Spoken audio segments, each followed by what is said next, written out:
Hello everyone.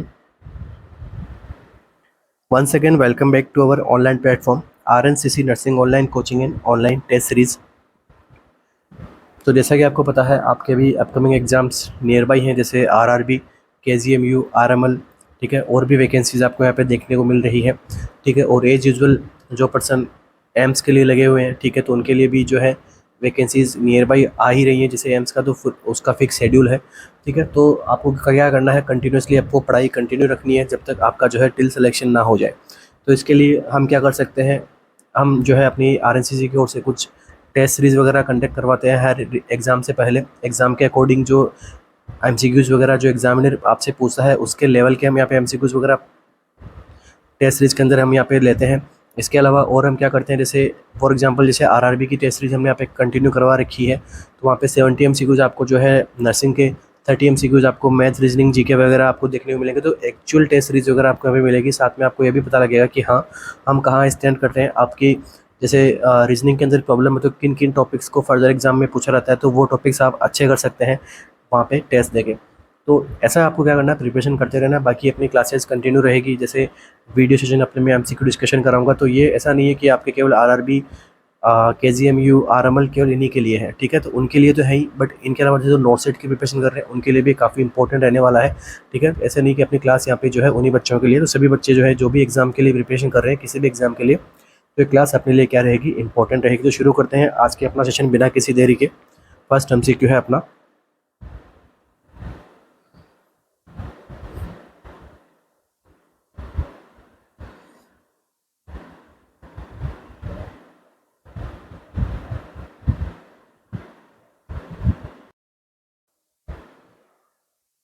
A 60-year-old patient with a history of schizophrenia has recently been started on a new antipsychotic medication. अभी उन्होंने क्या किया है, recently new antipsychotic medications को क्या किया है, स्टार्ट किया है। एक 68-year-old पेशेंट है सिजोफ्रेनिया का।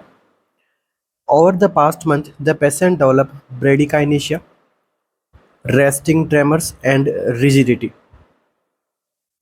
पास्ट मंथ से उस पेशेंट में क्या कुछ सिम्टम्स डेवलप हो रहे हैं, जैसे ब्रेडिकाइनेशिया हो रहा है, रेस्टिंग ट्रेमर्स आ रहे हैं, रिजिडिटी हो रहा है।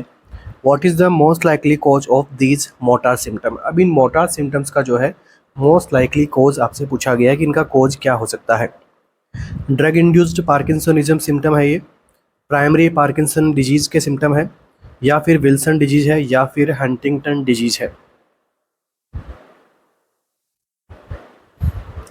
क्या आंसर रहेगा अपना यहाँ पे।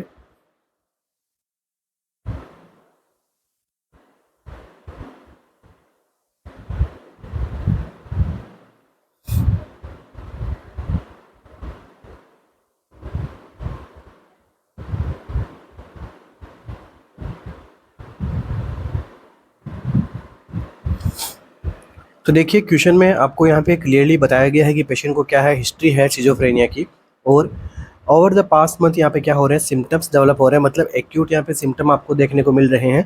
तो ये जो कंडीशन है, सिम्टम देखिए, ब्रेडिकाइनेशिया हो रहा है, ट्रेमर हो रहा है, रिजिडिटी, पार्किंसन जैसे सिम्टम्स आपको दिख रहे हैं। बट यहाँ पे अपना आंसर जो है ऑप्शन नंबर बी नहीं रहेगा, ठीक है। राइट आंसर क्या रहेगा, option number A is the right answer, ठीक है। तो ये क्या है, ड्रग इंड्यूस्ड पार्किंसोनिज्म के सिम्टम है, ठीक है। ये ड्रग दी जा रही है यहाँ पे कौन सी, न्यू एंटीसाइकोटिक मेडिकेशंस। यहाँ पे देखो प्राइमरली सिम्टम्स जो है किससे अपेयर होते हैं, टिपिकल या फिर फर्स्ट जनरेशन से ज़्यादा देखने को मिलते हैं, और एटिपिकल से भी जो है पार्किंसन के सिम्टम आपको देखने को मिल सकते हैं। बट प्राइमरली जो है एटिपिकल या फिर फर्स्ट जनरेशन आपके एंटीसाइकोटिक है, वहाँ से ही ज़्यादा देखने को मिलते हैं, ठीक है। तो राइट आंसर क्या रहेगा आपका, ड्रग इंड्यूस्ड पार्किंसोनिज्म का ये क्या है, सिम्टम है।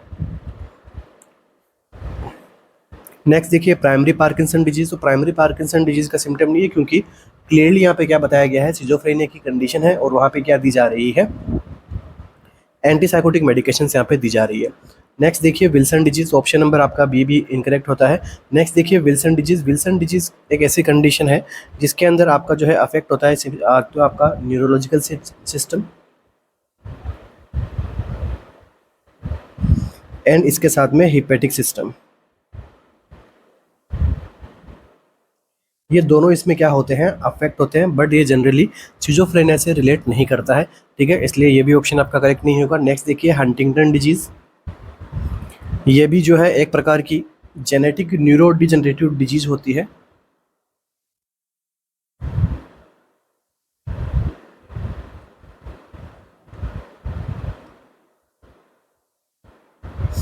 ठीक है, तो इसके अंदर जो है कि बॉडी में क्या-क्या आपको चेंजेस देखने को मिलते हैं। ब्रेन यहाँ पे क्या होता है, अफेक्ट होता है, तो मोटार यहाँ पे सिम्पटम्स आते हैं। ठीक है, मोटार फंक्शन के सिम्पटम्स यहाँ पे आपको देखने को मिलते हैं। फॉर एग्जांपल जैसे जर्किंग मूवमेंट हो गया, कोरिया। ठीक है, जैसे कोरिया के सिम्पटम्स आपको यहाँ पे देखने को मिलते हैं। क्या होता है कोरिया? Jerking movements. इसके अलावा अगर हम बात करें डिस्टोनिया, इसके अलावा इम्पेयर्ड आई मूवमेंट,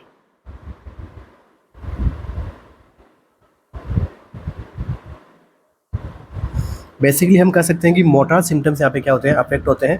ठीक है, आपके हंटिंगटन डिजीज़ के अंदर। तो यहाँ पे आपका राइट आंसर क्या रहेगा? ड्रग इंड्यूस्ड पार्किंसोनिज्म का ये क्या है? सिम्टम है। ठीक है, जिसके अंदर आपको जो है एंटीसाइकोटिक की वजह से पार्किंसोनिज्म लाइक के सिम्टम आपको यहाँ पे क्या हो रहे हैं, डेवलप हो रहे हैं। नेक्स्ट एमसीक्यू,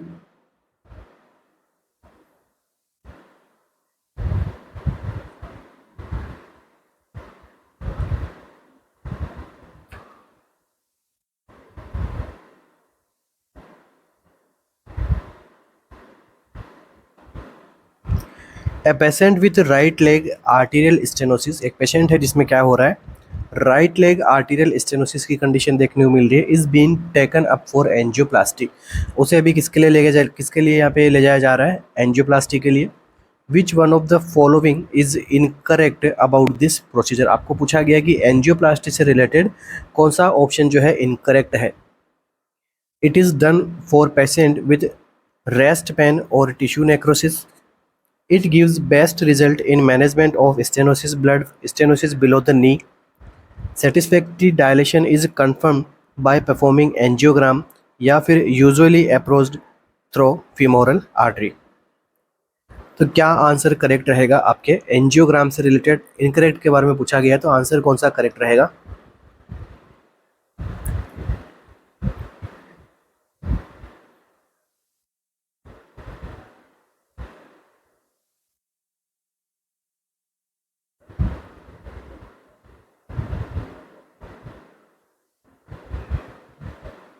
क्या आंसर रहेगा अपना यहाँ पे?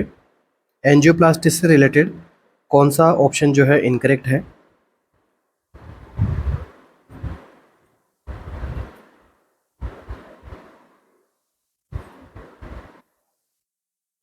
तो देखिए यहाँ पे आपका जो करेक्ट आंसर रहेगा वो है आपका option number B.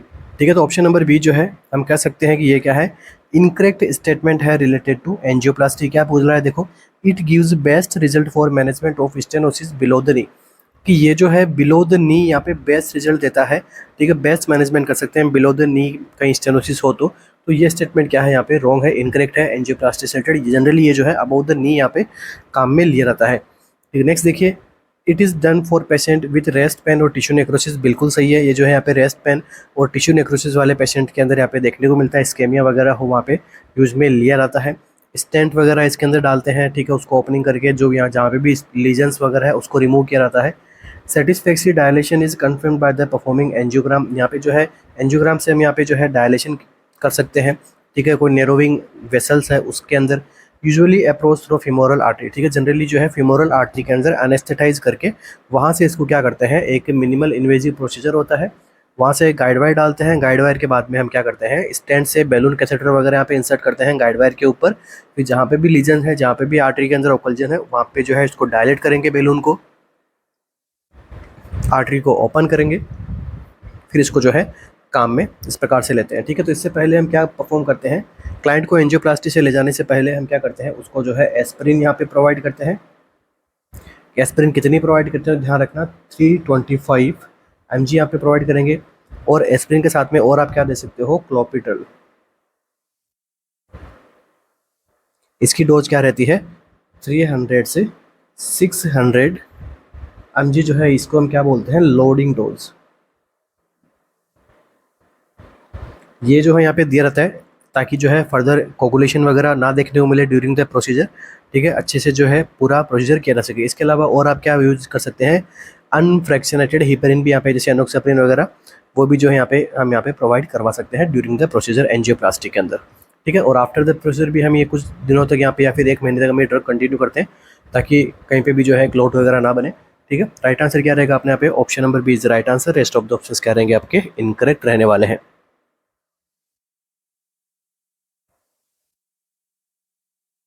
Next MCQ, ठीक है। तो जहाँ पे हम कहते हैं स्टेंट वगैरह बैलून वगैरह जहाँ पे इंसर्ट किया रहता है तो वही यहाँ पे क्या होता है एंजियोप्लास्टी। नेक्स्ट एमसीक्यू अपना,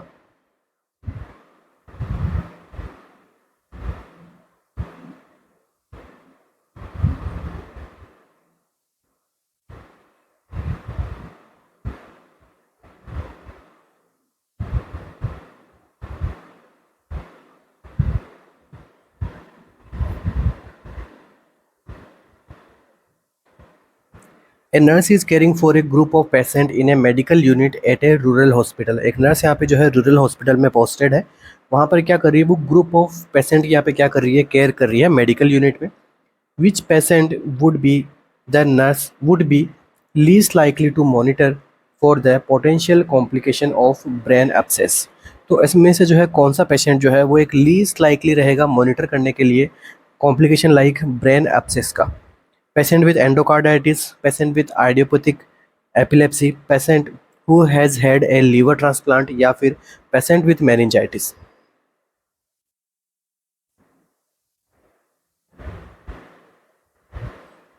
तो कौन सा पेशेंट है जिसके अंदर जो है लीस्ट लाइकली चांसेस हैं ब्रेन एब्सेस होने के लिए।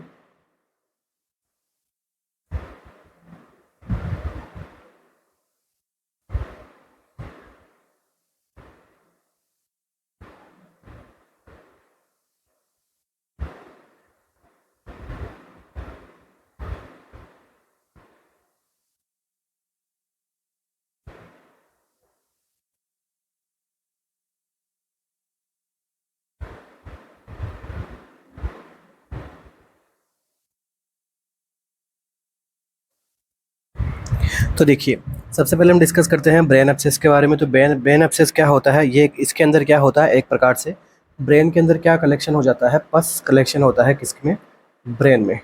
ये तो ब्रेन में किसी एक जगह पे पस कलेक्शन होना, इसे हम क्या बोलते हैं ब्रेन एब्सेस।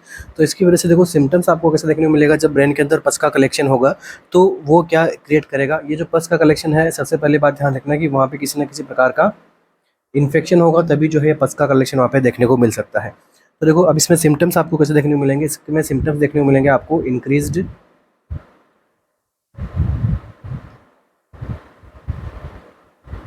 इंट्राक्रेनियल प्रेशर के, ठीक है। तो जब जो आईसीपी बढ़ेगा वो सिम्टम आपको यहाँ पे देखने को मिलेंगे, ठीक है। एक तो वो सारे सिम्टम्स यहाँ पे देखने को मिल सकते हैं जो आईसीपी से है। इसके अलावा इन्फेक्शन के सिम्टम जैसे फीवर, फटीग वगैरह, हेडेक, वॉमिटिंग, ठीक है। आईसीपी के सिम्टम जैसे वॉमिटिंग, कन्फ्यूजन, कोमा वगैरह, ठीक है। इसके अलावा जैसे अफासिया, ठीक है। और यहाँ पे जैसे नर्व इन्वॉल्वमेंट हो गया तो हेमीपैरासिस वगैरह ये सब चीज़ें आपको यहाँ पे देखने को मिल सकता है। इसके अलावा कॉमन सिम्टम्स की हम बात करें तो देखो जहाँ पे लीजन बना है, जहाँ पे पस हुआ तो उस रीजन से जैसे फॉर एग्जांपल टेम्पोरल लोब के अंदर बन गया तो टेम्पोरल लोब वगैरह क्या करता है, ठीक है। तो वो सब चीज़ें यहाँ पे क्या होगी अफेक्ट होगी, ठीक है। जैसे ऑक्सीपिटल में हो गया तो ऑक्सीपिटल लोब क्या क्या फंक्शन करता है तो वो सब चीज़ें यहाँ पे अफेक्ट होती है। तो जिस रीजन पे हो रहा है वो सिम्टम्स आएंगे, साथ में जो है आईसीपी बढ़ रहा है due to the lesion, due to the pus, तो उसकी वजह से भी क्या हो रहा है सिम्टम्स आ रहे हैं, ठीक है। अब आपको पूछा गया है कि लीस्ट लाइकली मॉनिटर मतलब इनमें से कौन सा क्लाइंट है जिसके अंदर ब्रेन एब्सेस होने के सबसे कम चांसेस हैं। तो देखो मैंने आपको क्या बताया, ब्रेन एब्सेस होने के लिए क्या चाहिए, इन्फेक्शन चाहिए। तो देखो राइट आंसर क्या रहेगा, ऑप्शन नंबर बी अपना करेक्ट आंसर रहेगा, पेशेंट विद आइडियोपैथिक एपिलेप्सी।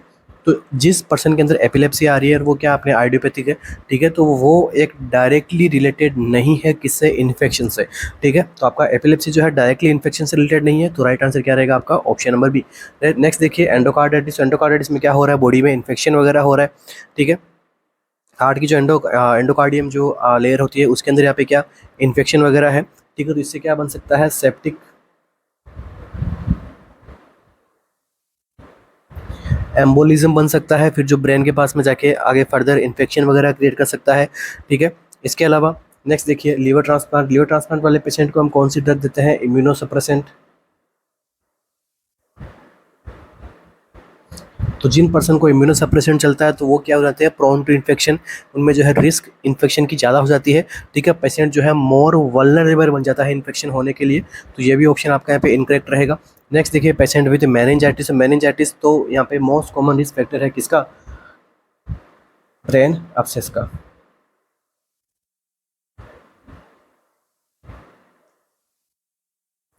तो यहाँ पे मेनिंजाइटिस की वजह से भी जो है आपको ब्रेन एब्सेस हो सकता है। ठीक है, ये तो यहाँ पे मोस्ट कॉमन रीजन बन गया। तो बाकी रेस्ट ऑफ द ऑप्शंस भी अपने क्या रहेंगे, इनकरेक्ट है। राइट आंसर क्या रहेगा, patient with idiopathic epilepsy is the right answer. Next MCQ,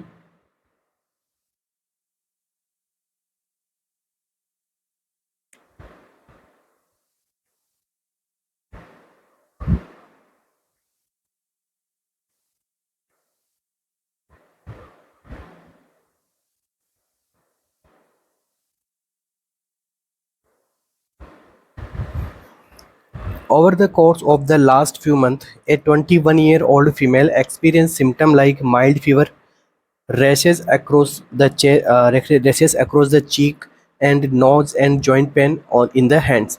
ठीक है, यहाँ पे जो है 21 ईयर फीमेल है जिसके अंदर कुछ सिम्टम्स देखने को मिल रहे हैं, क्या माइल्ड फीवर रह रहा है, रैशेज है उसके चीक पे और नोज़ पे, और साथ में जो है जॉइंट पेन है वो भी कहाँ पे, हैंड्स में। हैंड्स के रीजन में क्या हो रहा है, जॉइंट पेन हो रहा है। Laboratory investigation are positive for ANA and leukocyte count कितना है, 3500 microlitre. She is not taking any medication at the moment. अभी जो है वो यहाँ पे किसी प्रकार की मेडिकेशंस भी नहीं ले रही है। साथ में जो है ANA जो टाइटर है वहाँ पे क्या मिला है, पॉजिटिव मिला है। उस पेशेंट के अंदर ल्यूकोसाइट काउंट 3500 है। Which of the following is the most appropriate treatment for her at the moment.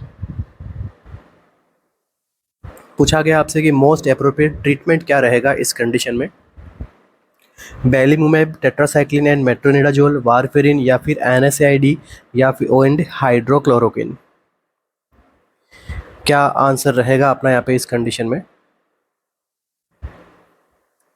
और कंडीशन आपको यहाँ पे पता लग गया होगा, मैंने ये पहले हमसे को डिस्कस किया हुआ है इस टाइप का।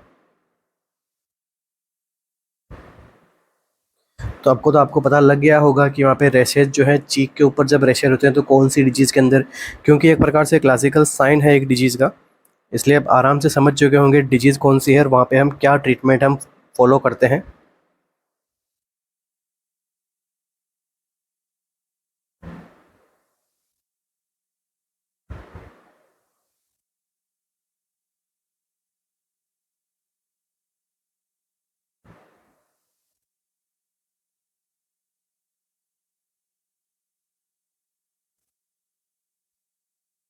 तो देखिए यहाँ पे अपना जो है डिजीज़ कंडीशन जो रहेगा वो कौन सा रहेगा, SLE, सिस्टमिक लूपस एरिथेमेटस, जो कि एक प्रकार से क्या क्रोनिक ऑटो इम्यून कंडीशन होती है। क्रोनिक ऑटो इम्यून कंडीशन है। तो ये जो क्रोनिक ऑटो इम्यून कंडीशन है ये क्या करती है, आपके ऑर्गन्स को अफेक्ट करती है। ऐसा नहीं कि केवल एक ऑर्गन है, यहाँ पे मेनी ऑर्गन्स को यहाँ पे अफेक्ट करती है। फॉर एग्जांपल जैसे डर्मा हो गया, हिमेटोलॉजिक सिस्टम हो गया, रीनल सिस्टम हो गया, जॉइंट सिस्टम, आपके मस्कुलोस्केलेटल सिस्टम हो गया, इसके अलावा नर्वस सिस्टम हो गया, इन सबको ये क्या करती है, अफेक्ट करती है। ठीक है, इसके अंदर क्या होता है, देखिए इसके अंदर क्या होता है, आपकी बॉडी के अंदर ऑटो एंटीबॉडीज़, आपकी बॉडी के अंदर जो है ऑटो एंटीबॉडीज़ बनती है। ठीक है, और क्या बनते हैं, इम्यून कॉम्प्लेक्स बनते हैं, जो कि फिर क्या करते हैं, हेल्दी जो टिश्यूज़ होते हैं उनको क्या करते हैं, अफेक्ट करते हैं और डैमेज करते हैं। तो ये होती है क्या, मेजर आपका systemic lupus erythematosus. Next thing जो है आपको इस डिजीज़ के अंदर ध्यान में रखनी है, तो इस डिजीज़ का क्या होता है, रिलैप्सिंग और रिमिटिंग स्टेज यहाँ पे चलता रहता है। रिलैप्सिंग एंड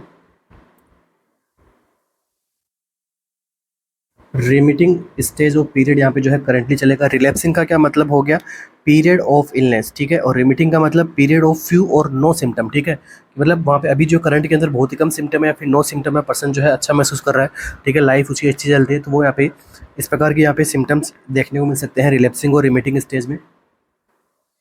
या फिर देखो रिमिटिंग की जगह कई बार आपको क्या देखने को मिल सकता है, रिमिशन। तो रिमिशन का क्या मतलब हो गया, एकदम फ्यू सिम्टम और लेस सिम्टम। ठीक है, जैसे फॉर एग्जांपल किसी को ब्लड कैंसर है, ठीक है, और अभी वो बोल रहा है कि I am in the remission stage. तो रिमिशन का मतलब बहुत ही कम सिम्टम्स आ रहे हैं कैंसर के, और वो अभी जो है उसको अच्छा महसूस कर रहा है, ठीक है पेशेंट। और रिलैप्सिंग के कंडीशन के अंदर आपको क्या देखने को मिलता है, रिलैप्सिंग के अंदर क्या होता है, सिम्टम्स जो है वर्स हो जाते हैं। तो इस डिजीज़ के अंदर आपको जो है इस टाइप के सिम्टम्स आपको देखने को मिल सकते हैं। ओके, नेक्स्ट आगे हम बात करते हैं। देखो क्या बोला गया है यहाँ पे, रैशेज अक्रॉस द चीक। ठीक है, तो यहाँ पे चीक के पास में क्या हो रहा है, रैशेज वगैरह आपको देखने को मिल रहे हैं। इसका मतलब क्या हो गया कि ये जो रैशेज कैसे हैं, बटरफ्लाई रैशेज।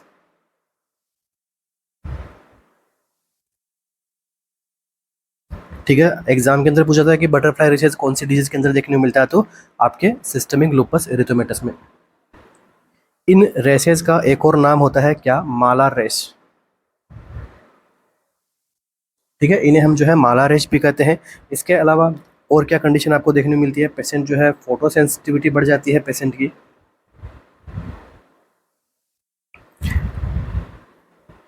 और क्या आपको यहाँ पे कंडीशन देखने को मिलती है, तो देखो पेशेंट के अंदर जनरली क्या देखने को मिलता है, वेट लॉस। नेक्स्ट, ओरल और नेजल म्यूकोसा पे जो है आपके अल्सरेशन।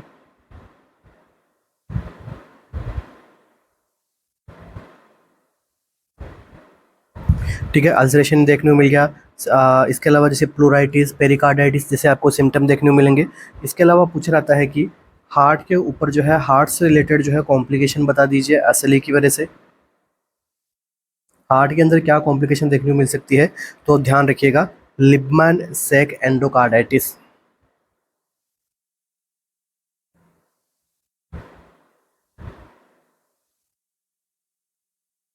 ये जो है एमसीक्यू आपको एम्स जैसे एग्जाम के अंदर पूछा जा सकता है। इसके अलावा जैसे मैंने कहा कि बहुत सारे सिम्टम्स को अफेक्ट, सिस्टम को अफेक्ट करता है, तो देखो रीनल डिसऑर्डर्स यहाँ पे देखने को मिलेंगे। ठीक है, सीजर देखने को मिलता है, साइकोटिक सिम्टम्स आपको यहाँ पे देखने को मिलेगा। हेमेटोलॉजिकल डिसऑर्डर्स की हम बात करें तो पेशेंट के अंदर जो है एनीमिया वगैरह देखने को मिल सकता है, थ्रोम्बोसाइटोपनिया यहाँ पे देखने को मिल सकता है। ठीक है, तो ये सब चीज़ें आपको यहाँ पे देखने को मिलती है। अब हम बात करते हैं इसके ट्रीटमेंट से रिलेटेड। ट्रीटमेंट हम इसको कैसे करेंगे, तो देखो प्रिवेंट करना है आपको रिलैप्स स्टेज को, प्रिवेंट रिलैप्स। ठीक है, तो आपको जो है टाइमली इसको क्या करते रहना है, ट्रीटमेंट इसका प्रॉपर लेना है, और रिलैप्स स्टेप्स को आपको क्या करना है, प्रिवेंट करना है। मतलब रिमिशन के अंदर यहाँ पे पेशेंट को लंबे से लंबे टाइम तक रखना है। तो इसके लिए हम क्या करते हैं, लॉन्ग टर्म थेरेपी यूज में लेते हैं। और लॉन्ग टर्म थेरेपी के अंदर आप क्या देते हो, एंटी मलेरियल एजेंट।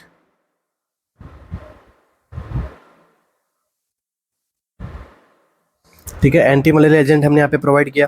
ठीक है, जैसे हाइड्रोक्सी क्लोरोक्विनिन वगैरह देंगे इसके अंदर, और NSAID यहाँ पे जो है प्रोवाइड करेंगे। इसके अलावा और अब आप यहाँ पे क्या प्रोवाइड करोगे, NSAID आप यहाँ पे ड्रग प्रोवाइड करोगे, एंटी इन्फ्लामेटरी ड्रग हम वगैरह देंगे।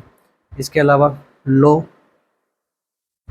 डोज ऑफ स्टेरॉइड, स्टेरॉइड के अंदर कॉर्टिकोस्टेरॉइड्स वगैरह आप लो डोज के अंदर दे सकते हैं, ताकि इन्फ्लामेशन वगैरह वो यहाँ पे आपको कम देखने को मिले। तो इस प्रकार की यहाँ पे जो है ड्रग्स हम यहाँ पे क्या करेंगे, प्रीफर करेंगे। इसके अलावा मैंने आपको बताया कि जहाँ पे क्या हो रहा है, रैशेज हो रहा है, तो यूवी लाइट से क्या करना है, आपको जो है प्रिकॉशन लेने हैं। ठीक है, यूवी लाइट के अंदर आपको नहीं जाना है, सन एक्सपोजर जो है मिनिमली करना है यहाँ पे इस कंडीशन के अंदर। इम्यूनोसप्रेसेंट के अंदर आप क्या दे सकते हो, आ,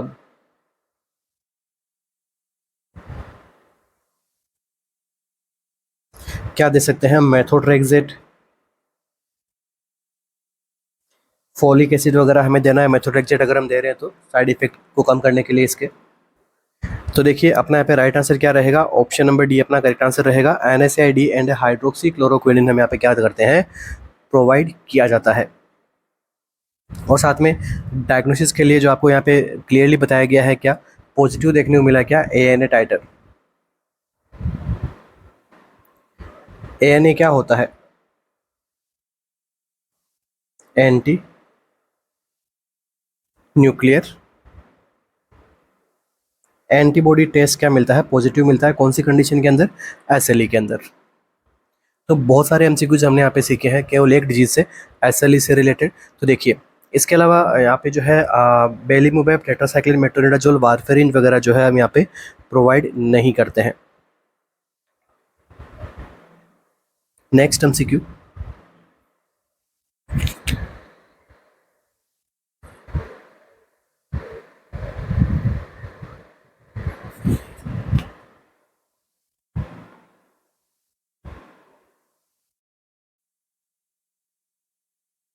तो इसी के साथ ही आगे बढ़ने से पहले आप सभी के लिए एक छोटी सी इन्फॉर्मेशन, अपनी आरएनसीसी की ऑफिशियल ऐप के ऊपर जो है अपने करंट टेस्ट अभी जो रनिंग है लास्ट कुछ टाइम से, जिसमें क्या RRB nursing exam special test series जो है कंटिन्यू लॉन्च की हुई है। काफ़ी सारे बच्चों ने एनरोल किया है।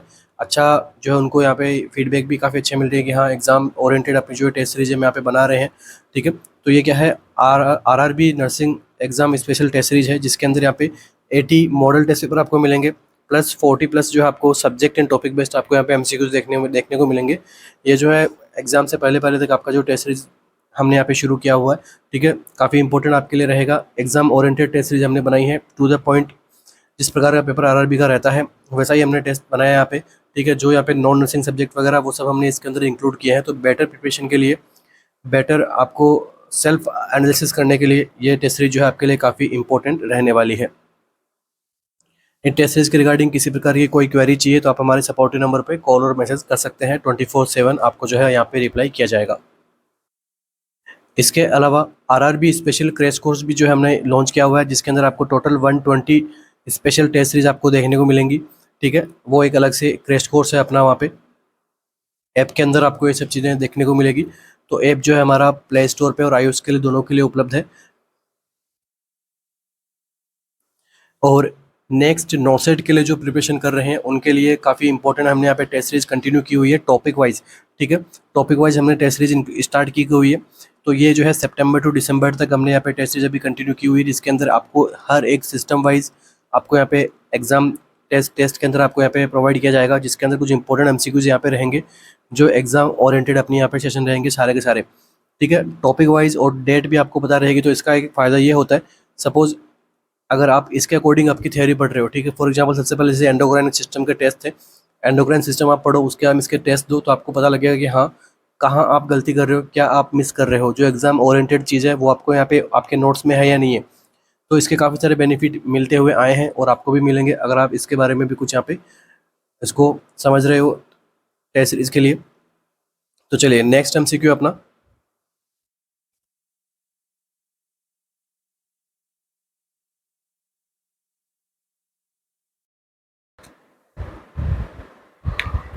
Patient went THR after fracture of neck of femur. एक पेशेंट में क्या हो रहा है, नेक ऑफ फीमर हुआ था, तो उसमें क्या किया गया, THR किया गया। After 5 days he presented with breathlessness. After 5 days उसमें क्या अभी देखने को मिल रहा है, ब्रीथलेसनेस देखने को मिल रहा है। What would be palpable what would be probable diagnosis. तो है इसका प्रोबेबल डायग्नोसिस क्या रहेगा, वेनस थ्रोम्बो एम्बोलिज्म की वजह से हो रहा है, एयर एम्बोलिज्म की वजह से, सिस्टमिक एम्बोलिज्म की वजह से, या फिर फैट एम्बोलिज्म की वजह से।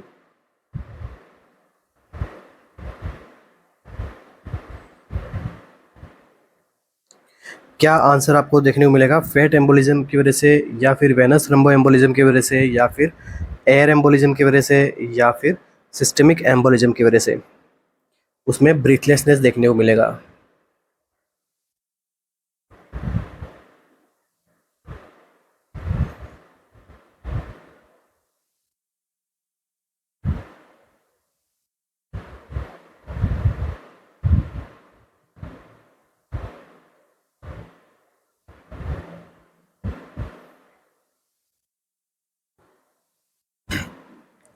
तो देखिए यहाँ पे क्या हुआ, पेशेंट को फ्रैक्चर हुआ फीमर के अंदर, नेक ऑफ द फीमर के अंदर। फर्स्ट थिंग आपको ये ध्यान रखना है, नेक ऑफ द फीमर में फ्रैक्चर है, जिसके लिए क्या किया गया, टोटल हिप रिप्लेसमेंट किया गया है।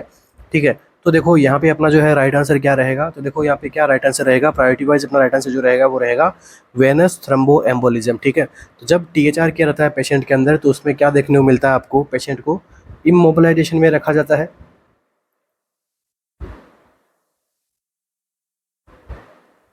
तो इमोबिलाइजेशन की वजह से क्या हो रहा है, पेशेंट के अंदर स्टेटिस ऑफ ब्लड देखने को मिल रहा है, स्टेटिस ऑफ ब्लड देखने को मिल रहा है। ठीक है, स्टेटिस ऑफ ब्लड का रीजन क्या हो सकता है, हाइपर कोगुलेबिलिटी। ठीक है, अब जब स्टेटिस ऑफ ब्लड हो गया तो इससे क्या देखने को मिलेगा, वेसल्स इंजरी। और जब वेसल्स इंजरी हो गया तो ये क्या जनरेट कर सकता है, एम्बोलिज्म।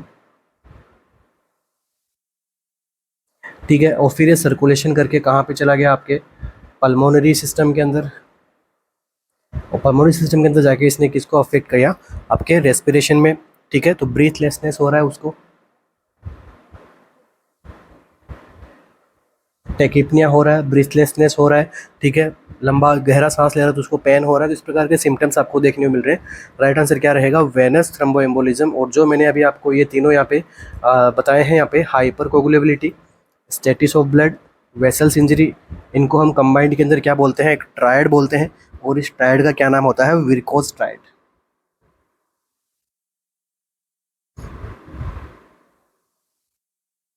तो भूलना मत, एग्जाम के अंदर जो है ये चीज़ आपसे पूछी जा सकती है।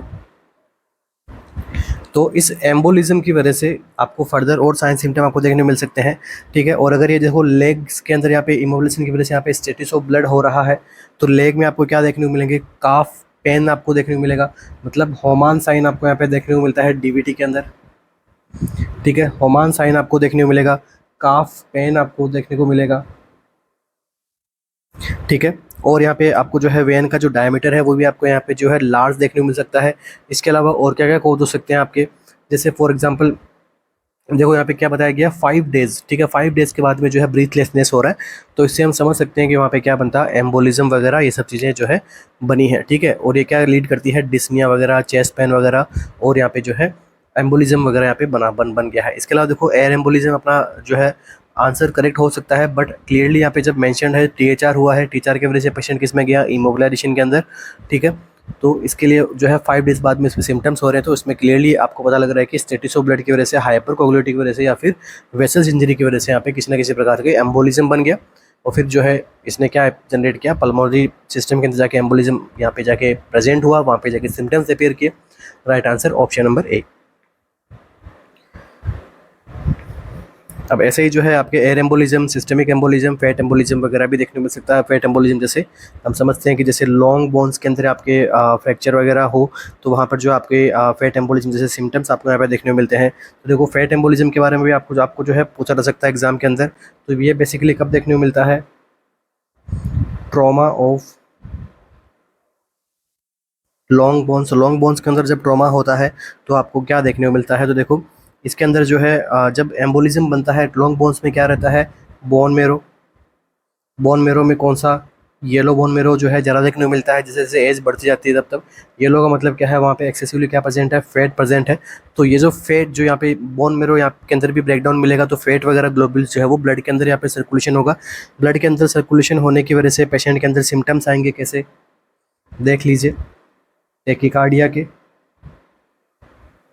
इसके अलावा टेकिपनिया, डिस्निया, इसके अलावा फाइन इंस्पिरेटरी क्रैकल्स। अगर ये लंग्स के अंदर चला गया है एम्बोलिज्म, तो जिसकी वजह से क्या होगा, respiratory insufficiency.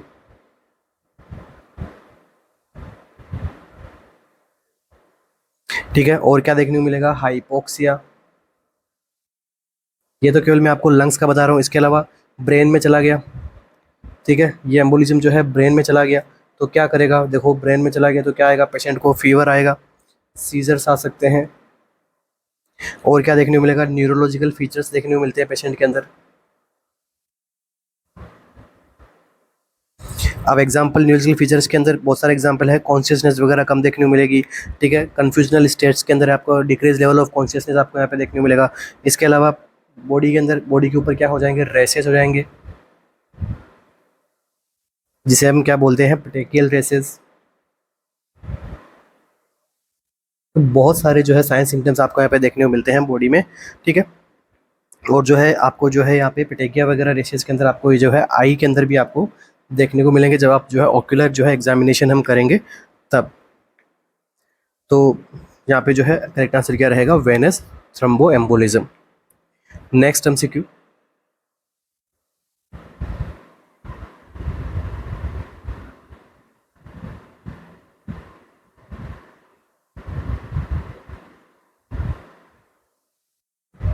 A 52-year-old man diagnosed with Guillain-Barré syndrome is scheduled to undergo plasmapheresis treatment.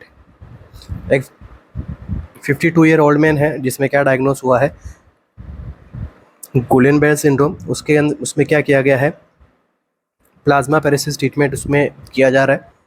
The nurse explain to the patient spouse that the purpose of plasmapheresis is to. अब यहाँ पे नर्स जो है वो एक्सप्लेन कर रही है कि इसका जो है पर्पज़ क्या है यहाँ पे प्लाज्माफेरेसिस करने का। Remove excess fluid from the blood stream, restore protein level in the blood, remove circulating antibodies from the blood stream, infuse lipoproteins to restore the myelin sheath. So क्या करेक्ट आंसर रहेगा plasmapheresis करने का?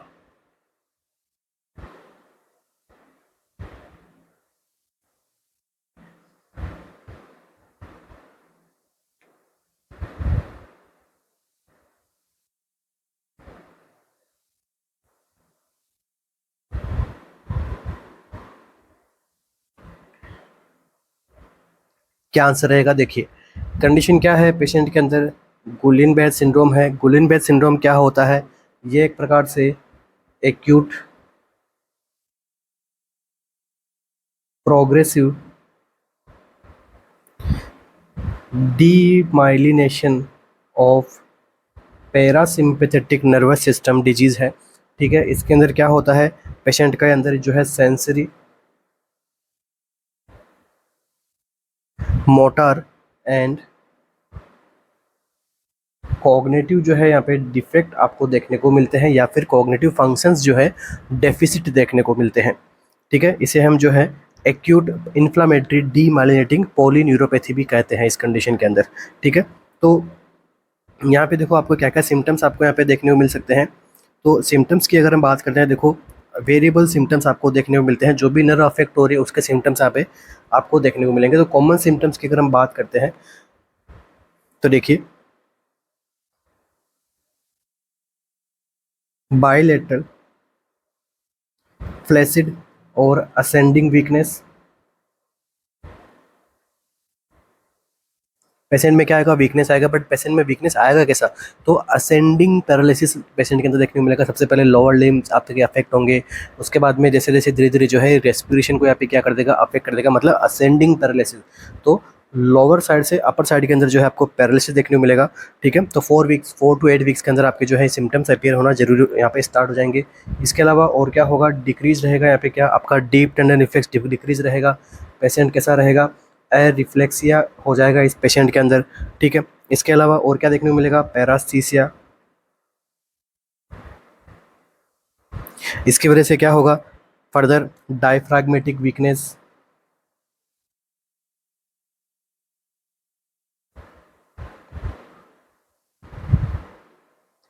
ठीक है, डायफ्राग्मेटिक weakness आपको यहाँ पे देखने को मिलेगी, जिसकी वजह से पेशेंट के अंदर क्या होगा, ब्रीथिंग डिफिकल्टीज।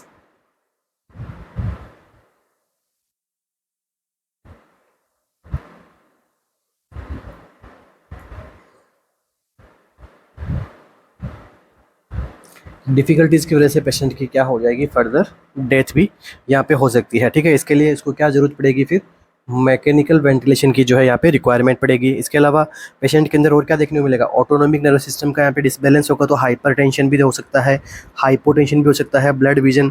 ठीक है, अब नॉर्मल प्यूपिलरी रिस्पॉन्स, मतलब जो पैरेलल है प्यूपिल जो रिएक्टिविटी है लाइट से, वो यहाँ पे क्या रहेगी, डिस्टर्ब रहेगी। ठीक है, तो बहुत सारी कंडीशंस आपको यहाँ पे देखने को मिलेगी आपको। ठीक है, इसके लिए हमें क्या करना होगा, ट्रीटमेंट के अंदर हम क्या करते हैं, प्लाज्माफेरेसिस हम यहाँ पे अंडर द ट्रीटमेंट हम यहाँ पे प्रोसीजर करते हैं, जिसके अंदर हम क्या करते हैं, एक्सेसिवली जो सर्कुलेटिंग एंटीबॉडीज़ है, क्योंकि इसके अंदर भी यहाँ पे जो है एंटीबॉडीज़ वगैरह बन रही है।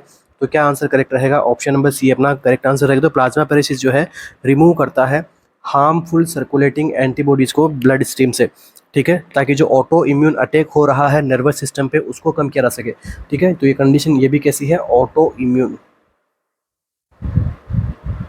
ठीक है, तो ये कंडीशन ऑटो इम्यून है, एंटीबॉडीज वगैरह यहाँ पे बनी है। ऑटो इम्यून मतलब ये जो है आपका पैरासिम्पैथेटिक नर्वस सिस्टम है वो अटैक हो रहा है इन एंटीबॉडीज से। तो जो भी सर्कुलेटिंग एंटीबॉडीज है, जो कि हार्मफुल एंटीबॉडीज है पर्सन को, तो वो क्या की जाएगी, रिमूव की जाएगी इस प्लाज्माफेरेसिस ट्रीटमेंट से। तो सिम्टम जो है कुछ हद तक इसके ठीक हो सकते हैं, बट ये जो है कम्प्लीटली जो है ट्रीटेबल नहीं है केवल प्लाज्माफेरेसिस का जो है यहाँ पे। ठीक है, इसके ट्रीटमेंट के अंदर हम क्या देंगे, जो है इंट्रावेनियस इम्यूनोग्लोबुलिन यहाँ पे जो है प्रोवाइड करवा सकते हैं। इसके अलावा गाबापेंटिन वगैरह हम यहाँ पे जो है पेशेंट को प्रोवाइड कर सकते हैं। पेन मैनेजमेंट के लिए प्लाज्माफेरेसिस वगैरह, रेस्पिरेटरी सपोर्ट वगैरह यहाँ पे पेशेंट को हम दे सकते हैं। तो काफ़ी डेंजरस कंडीशन है आपके नर्वस सिस्टम से रिलेटेड, ठीक है। इसके अलावा कोई एक्सेस फ्लूइड आपका जो है बॉडी से बाहर नहीं निकाला जाएगा।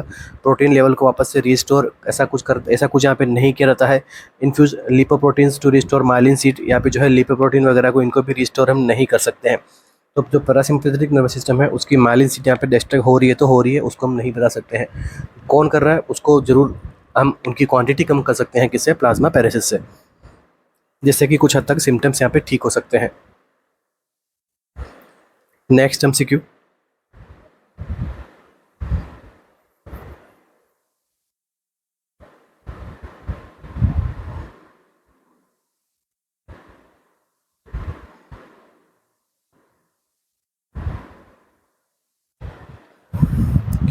During the finger-to-finger test, the patient is asked to touch their own finger and the examiner's fingers alternately. This test is primarily assessing. तो यहाँ पे क्या किया जा रहा है, देखिए finger to finger test perform किया जा रहा है। तो यहाँ पे पूछा जा रहा है कि the patient is asked to touch their own finger, patient को खुद की फिंगर को टच करने के लिए कहते हैं। उसके बाद में एग्जामिनर फिंगर्स को टच करने के लिए कहते हैं। अल्टरनेटली दोनों काम होता है। The test is primarily assessing, इस टेस्ट में क्या असेस किया जाता है? विजुअल इक्विटी को असेस करते हैं, फिंगर्स स्ट्रेंथ को असेस करते हैं, अपर लिम्ब कोऑर्डिनेशन को असेस करते हैं, या फिर लोअर लिम्ब कोऑर्डिनेशन को यहाँ पे असेस किया जा रहा है।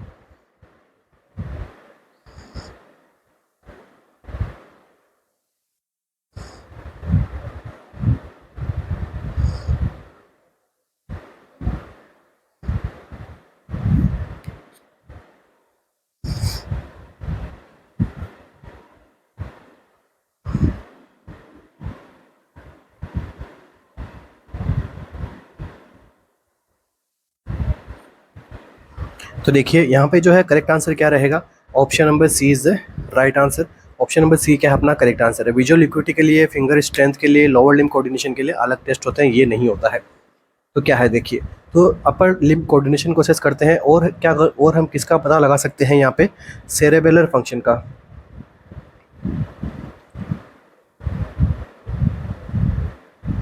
ठीक है, तो सेरेबेलर फंक्शंस को हम क्या कर सकते हैं यहाँ से असेस कर सकते हैं। तो right answer option number C.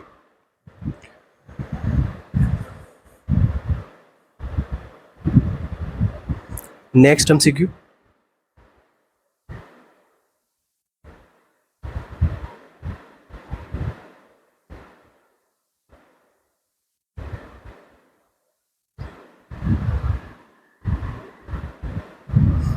A patient suffer from lesion of the cerebellum, एक पेशेंट है जो सफ़र कर रहा है कहाँ से?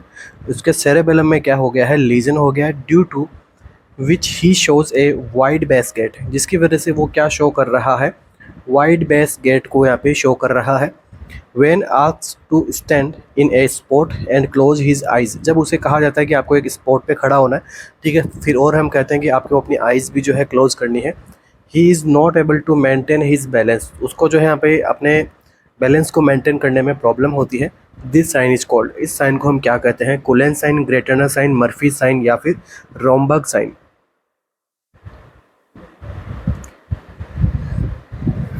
ए patient suffer from lesion in the cerebellum, cerebellum में लीजन है जिसकी वजह से वो क्या कर रहा है? वाइड बेस गेट यूज कर रहा है। ठीक है, हमने कहा कि आपको अपनी आइज़ को बंद करना है, एक जगह पे आपको खड़ा होना है, वो ये जो है मेंटेन नहीं कर पा रहा है, आराम से वो स्टैंड नहीं हो पा रहा है एक जगह पे आफ्टर क्लोजिंग हिज आइज़। तो ये जो है कौन सा साइन है? कुलेन साइन है, ग्रे टर्नर साइन है, मर्फी साइन है, या फिर रोमबर्ग साइन है।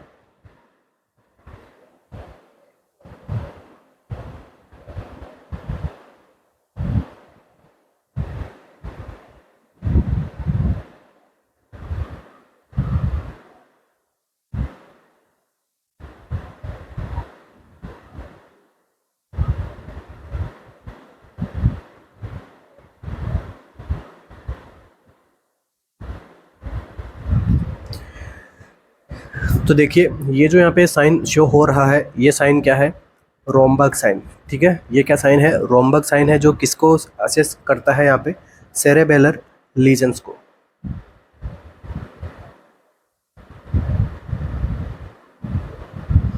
करेक्ट आंसर क्या रहेगा? रोम्बक साइन। ठीक है, तो बाकी देखिए कुलेन साइन और ग्रे टर्नर साइन है, कौन सी कंडीशन में देखने को मिलता है? तो पैनक्रियाटाइटिस में।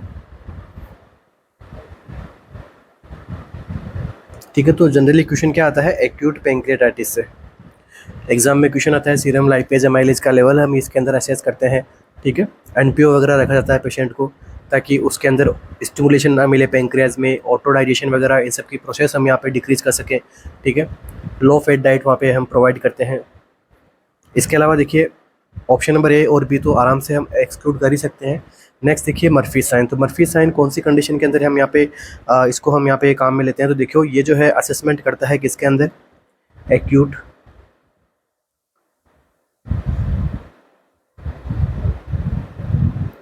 कोलेसिस्टाइटिस में। ठीक है, तो एक्यूट कोलेसिस्टाइटिस हो गया, या फिर हिपेटोमेगाली की कंडीशन के अंदर भी हम मर्फी साइन को असेस कर सकते हैं। तो इस कंडीशन में हम क्या कहते हैं पेशेंट को? हम कहते हैं कि आपको क्या करनी है, एक डीप ब्रीथ लेनी है, फिर आपको क्या करना है? होल्ड करना है। ठीक है, जब उसको डीप ब्रीथ लेते हैं, होल्ड करते हैं, फिर हम क्या करते हैं? पालपेट करते हैं। कहाँ पे? राइट सब कोस्टल एरिया के अंदर। ठीक है, जहाँ पर लीवर वगैरह रहता है, तो वहाँ पे हम वहाँ क्या करते हैं? पालपेट करते हैं। उस कंडीशन में पेशेंट को क्या होता है? पेन होता है, जिसका मतलब क्या है? वहाँ पे एक्यूट कोलेसिस्टाइटिस की कंडीशन है। ठीक है, गाल ब्लैडर के अंदर किसी न किसी प्रकार की प्रॉब्लम है। ओके, तो यहाँ पे ए बी सी तीनों ही यहाँ पे इनकरेक्ट है। करेक्ट आंसर क्या रहेगा? Option number D. Next MCQ.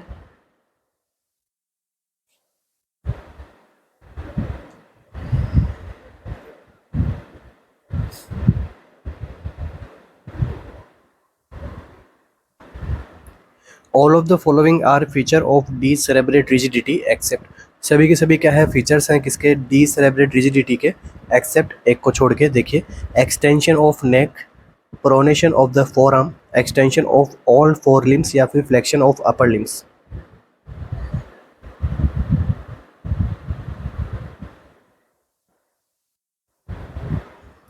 क्या आंसर रहेगा अपना? एक्सेप्ट में आपको जो है पूछा गया है।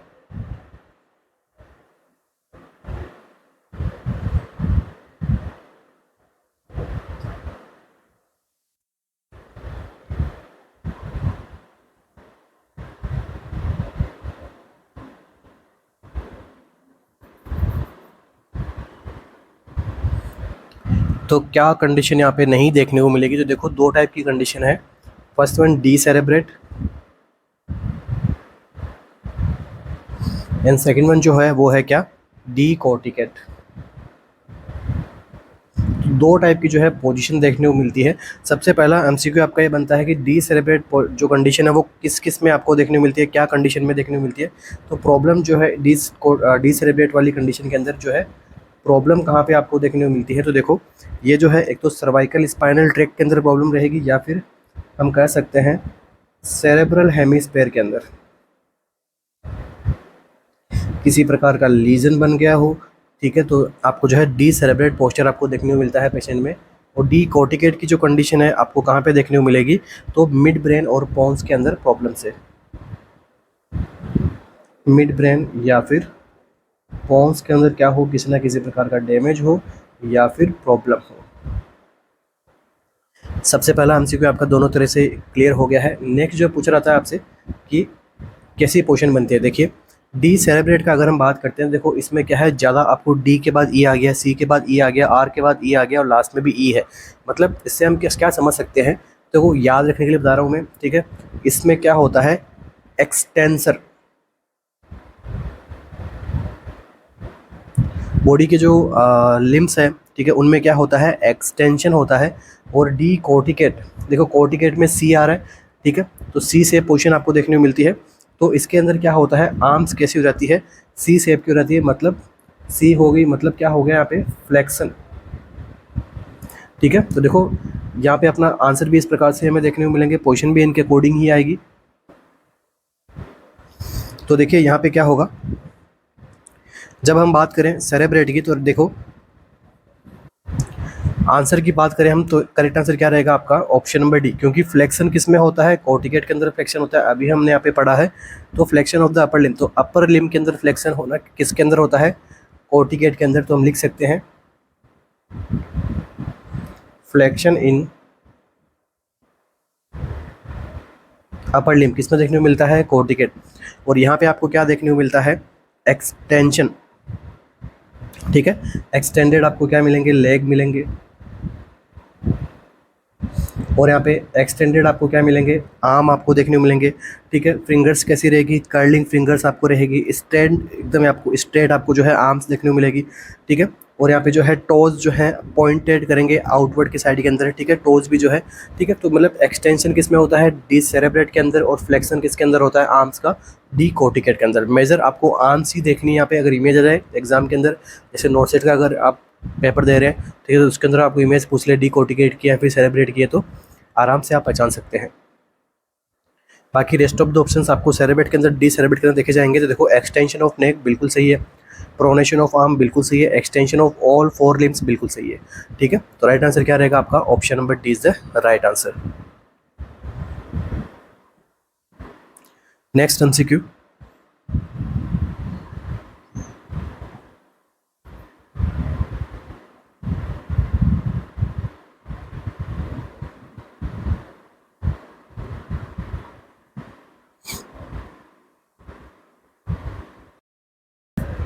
Identify the incorrect statement regarding prion disease. तो प्रियन डिजीज के रिगार्डिंग कौन सा स्टेटमेंट जो है इनकरेक्ट है। Brain biopsy is diagnostic, myoclonus is not seen routinely, infested most commonly as dementia, manifested most commonly as dementia, या फिर it is caused by infectious protein.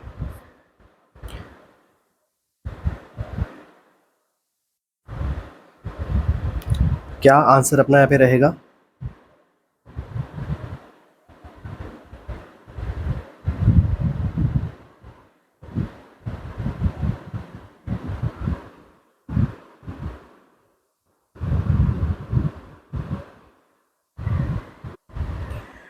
तो identify the incorrect statement regarding prions disease.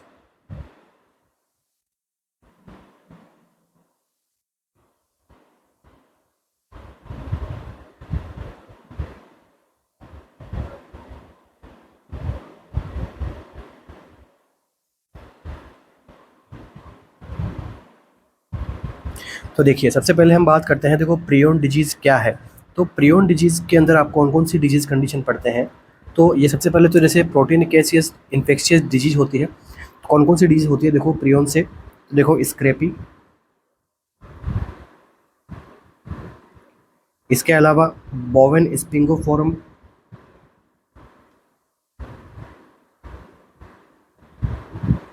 Encephalopathy,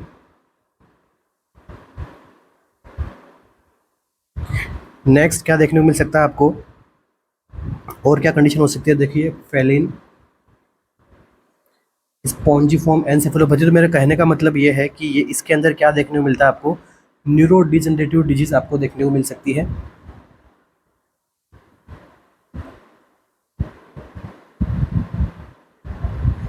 ऐसे इसके अंदर क्या देखने को मिलते हैं, सिम्टम्स आपको यहाँ पे देखने को मिल सकते हैं।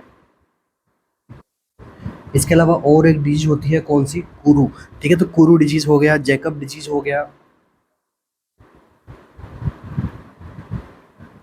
ये सारी डिजीज कंडीशन जो है प्रियॉन डिजीज के अंदर आपको देखने को मिलती है। इनके अंदर किसी प्रकार का डीएनए नहीं होता है, इनके अंदर किसी प्रकार का आरएनए नहीं होता है, ठीक है। तो अब देखो अपने यहाँ पे जो करेक्ट आंसर क्या रहेगा, राइट आंसर जो रहेगा वो रहेगा ऑप्शन नंबर बी, ठीक है। तो myoclonus is not seen routinely, ठीक है। तो इस डिजीज के अंदर जो है मायोक्लोनस की जो कंडीशन है वो यहाँ पे जनरली जो है आपको नहीं देखने को मिलती है। इसके अलावा जनरली ये जो है प्रियॉन्स जो है वो हाईली रेसिस्टेंट रहते हैं,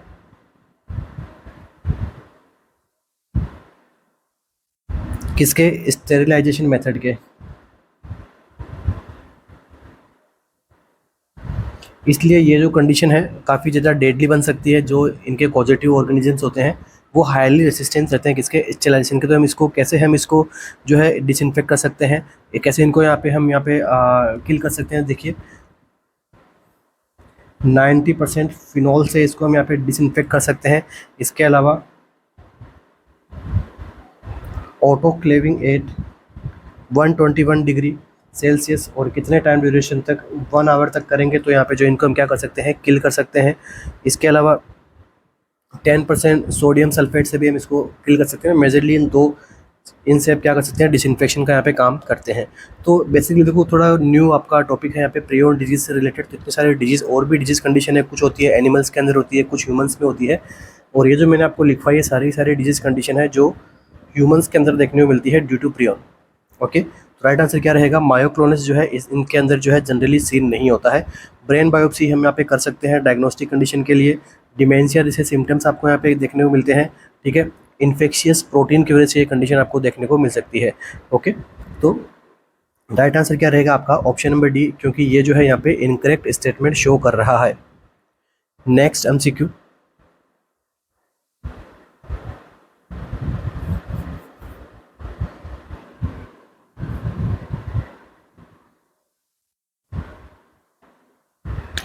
A 26-year-old man was brought to the OPD with cold hands and feet। एक 26-year-old man है, इसको OPD में लाया गया है cold hand and feet के साथ में। He was found unconscious and a snowstorm near his village। उसको यहाँ पे जो है उनके गांव के पास में क्या हुआ था, स्नो स्टॉर्म हुआ था, तो वहाँ पे वो क्या मिला, अनकॉन्शियस मिला। On examination his temperature showed 32.5 degree Celsius. जब हमने एग्जामिनेशन किया उसका टेम्परेचर कितना मिला, 32.5 degree Celsius. Which among the following is least likely to develop in this patient. तो इन ऑप्शंस में से उसमें क्या लीस्ट लाइकली यहाँ पे डेवलप हो सकता है, देखिए pulmonary oedema, gastric erosion, acute pancreatitis या फिर एक्स्ट्रा ड्यूरल हिमेटोमा।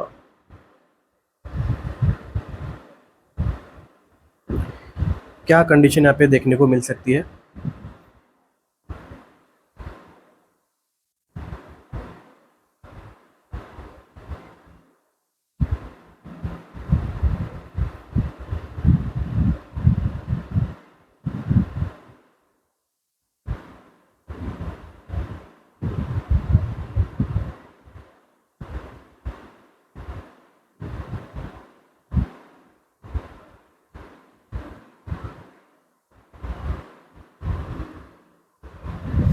तो देखिए पूछा गया आपसे विच among the following is least likely, ऐसा कौन सा ऑप्शन है जो सबसे कम जो है इस पेशेंट के अंदर डेवलप हो सकता है।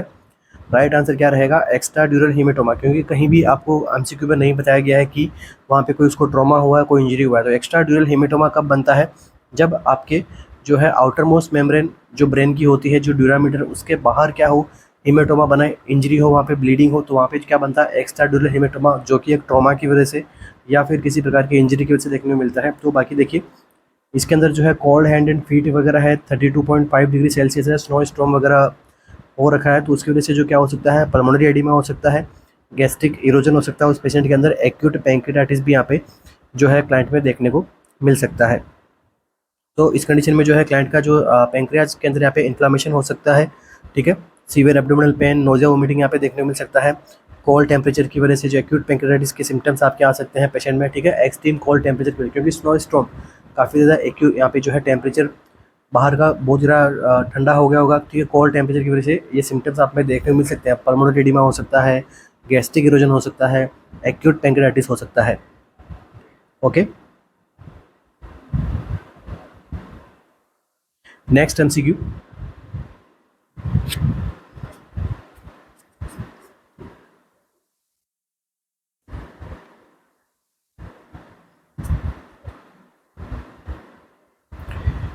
A 30-year-old patient is diagnosed with a bleed in the basal ganglia। एक 30-year-old पेशेंट है जिसमें क्या डायग्नोस हुआ है, उसके बेसल गैंग्लिया में क्या हुआ है, ब्लीडिंग हो रही है।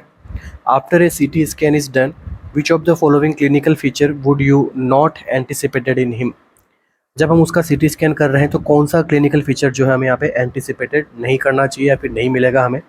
Defective judgement and change in behaviour, defective planning and execution of movement, defective performance of skilled movement या फिर defective regulation of muscle tone.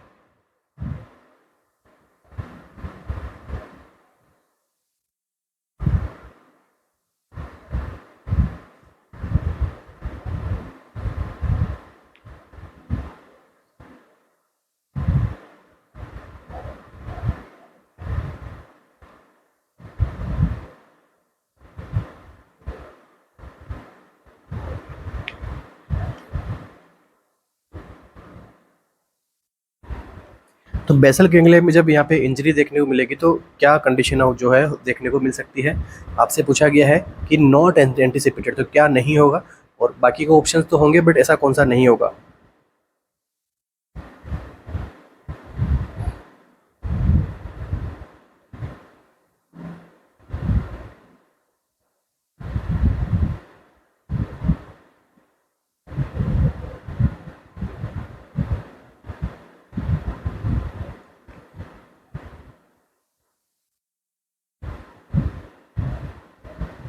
तो देखिए, इसका आंसर करने से पहले हमें पता होना चाहिए कि बेसल गैंग्लिया के फंक्शंस क्या होते हैं। तो बेसल गैंग्लिया क्या करता है, स्किल्ड मूवमेंट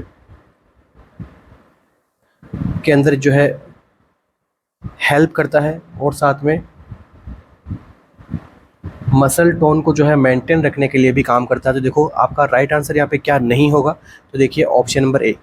ठीक है, डिफेक्टिव होना किसमें, जजमेंट में या फिर बिहेवियर के अंदर चेंजेस होना, तो ये किस में देखने को मिलता है, टेम्पोरल रीजन में। इसलिए आपका ये ऑप्शन क्या होगा, करेक्ट होगा। तो यहाँ पे देखो डैमेज अगर हो रहा है तो स्किल मूवमेंट नहीं हो पाएंगे, मसल टोन अच्छा नहीं रह पाएगा। इसके अलावा जैसे देखिए defective in planning and execution movement वगैरह जो है उसमें डिफेक्ट आएंगे फॉर श्योर, क्योंकि स्किल मूवमेंट यहाँ पे अफेक्ट हो रहे हैं, मसल टोन अफेक्ट हो रही है। ठीक है, तो ऑप्शन नंबर बी यहाँ पे जो है इनकरेक्ट रहेगा, क्योंकि आपसे क्या पूछा है, नॉट एंटिसिपेट आपसे पूछा है। ठीक है, तो ये तो एंटिसिपेटेबल है। देखिए परफॉर्मेंस ऑफ स्किल मूवमेंट, तो ये तो मैंने लिखा ही है आपका यहाँ पे, तो ये भी यहाँ पे ऑप्शन नहीं हो सकता। Defective regulation of the muscle tone, तो मसल टोन भी हमने यहाँ पे पढ़ा है।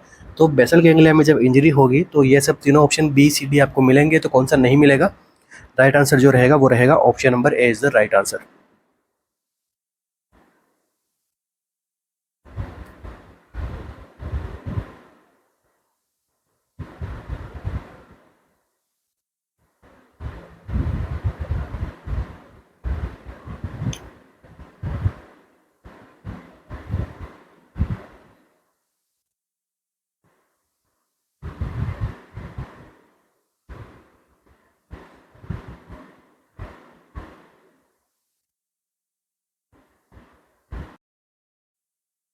तो थैंक यू सो मच बने रहने के लिए। मिलते हैं अपने नेक्स्ट सेशन में एक और इम्पोर्टेंट एमसीक्यू सेशन के साथ में। तब तक आपको एक बार वापस से रिमाइंड दिलाना चाहूँगा अपने टेस्ट सीरीज से रिलेटेड। ठीक है, आरआरबी के लिए इंपॉर्टेंट टेस्ट सीरीज कंटिन्यू की गई है, आरएमएल और केजीएमयू के लिए भी इंपॉर्टेंट अपने सेशंस यहाँ पे आपको देखने को मिलेंगे टेस्ट सीरीज के रूप में। आपके ऑफिशियल ऐप आरएनसीसी की जो आपको प्ले स्टोर आईओएस के ऊपर दोनों के लिए उपलब्ध रहेंगे। ठीक है, तो आप वहाँ पे एक बार जाके इन सबको देख सकते हैं, समझ सकते हैं, और जो आप हमारे सपोर्टिव नंबर नीचे दिए हुए हैं उन पे डायरेक्ट कॉल और मैसेज कर सकते हैं बाकी इन्फॉर्मेशन, फर्दर इन्फॉर्मेशन आपको यहाँ पे लेने के लिए। तो किसी प्रकार का आपका डाउट नहीं रहना चाहिए इन सब चीज़ों के बारे में। बाकी हमने जो सेशन लिया, आई होप कि आप जो है अपनी नोटबुक लेके बैठ रहे हो। अगर आपको यहाँ पे कुछ नया सीखने को मिल रहा है तो आप नोट्स के अंदर ऐड करते जाइए, या फिर जैसे कोई भी यहाँ पे क्वेश्चन आपको मिले, ठीक है, और वो क्वेश्चन आप अपने मेन जो थ्योरी का आपका जो वहाँ पे आपकी नोटबुक है उसके अंदर जो आपकी थ्योरी पड़ी हुई है उसके अंदर वो लाइन नहीं लिखी हुई है, तो वहाँ पर भी आप इस क्वेश्चन को क्या कर सकते हो, ऐड कर सकते हो। क्योंकि मैं जो आपको यहाँ पे पढ़ा रहा हूँ सारे के सारा आपका एग्जाम ओरिएंटेड सेशन ले रहा हूँ। यहाँ पे एक भी सिंगल एमसीक्यू ऐसा नहीं है कि जो मुझे ना लगे कि वो इम्पोर्टेंट है और मैं आपको यहाँ पे पढ़ा रहा हूँ। ठीक है, सारे के सारे कोशिश मेरी ये रहती है कि सारे एग्जाम ओरिएंटेड सेशन ही, सारे एग्जाम ओरिएंटेड क्वेश्चन से मैं आपको यहाँ पे कराऊँ, क्योंकि आपका जो ये घंटा है वो मेरे लिए भी उतना ही इंपॉर्टेंट है जितना आपके लिए इंपॉर्टेंट है। ठीक है, तो बेस्ट टू बेस्ट देने की कोशिश करता हूँ मैं यहाँ पे। तो अगर आपको सेशन अच्छा लगा हो तो लाइक शेयर एंड सब्सक्राइब करके जरूर जाइएगा। थैंक यू सो मच बने रहने के लिए। मिलते हैं अपने नेक्स्ट सेशन में। Thank you.